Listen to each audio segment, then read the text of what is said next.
What up, everybody? This is your Gary Phoenix. Today I'm going to talk to you about why we decided to name our partnership Ebony Queens, well, at least from my perspective. So sit back, relax, chill, leave us some comments. People ask me why I consider myself an ebony queen. I look at them and say they have no idea what they're asking. I say I'm a queen because I have royalty in my blood. My grandmother was the queen of all queens known to me. She made thrones from experiences and make mistakes bow to her strength.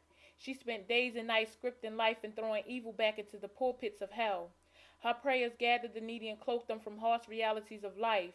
She cried tears of joy and manifested the true definition of love. People have come from everywhere to hear her wisdom, and her name whispered glimpses of hope like wind through every valley, to every land, from every person straight into my mother. My mother was like the queen made into the rising of the moon. Her nights may have been dark, but her smile was like the sun. She gave up her throne for the possibility that maybe giving birth was not the end for her. She spent countless days and nights making her wrongs right. She is strong and weary, and her eyes had nothing on the love she has for me. She grew numb from the pain she endured and never looked back. She turned dead end roads into yellow brick roads with endless opportunities destined to be fulfilled through souls of great kings and queens she bared. She named me Ebony because it meant black, and her skin is as black as the nights when she isn't the moon. Beautiful and black, and her smile causes eclipses for miles, and through her I know there's a way for you to understand that it didn't start with my grandmother. She was crowned at a young age, but before her there were many.